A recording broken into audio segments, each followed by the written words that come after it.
যারা বাসায় এরকম প্রেসার কুকার ব্যবহার করেন তারা একটু সতর্কতা অবলম্বন করবেন।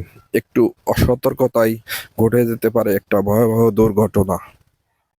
যে ভিডিওটা দেখতেছেন এটা আমাদের বাড়ির পাশের একটি বাড়ির ঘটনা। দেখুন কি একটা ভয়াবহ চিত্র। একটি প্রেসার কুকারে যতটুকু লোড ধারণ করতে পারবে ততটুকুই লোড দেবেন। অতিরিক্ত লোড দিলে এরকম একটা ভয়াবহ দুর্ঘটনা ঘটতে পারে। তাই সবাই এই প্রেসার কুকার ব্যবহারে সঠিক নিয়ম অবলম্বন করবেন। এখন বলবো কিভাবে এই ঘটনাটি ঘটেছে। সবাই জানেন যে প্রেসার কুকারের উপর একটি ছোট ছিদ্র থাকে, যা এটা ভিতরের যে তাপমাত্রার যে হাওয়া এটা বের হতে সাহায্য করে।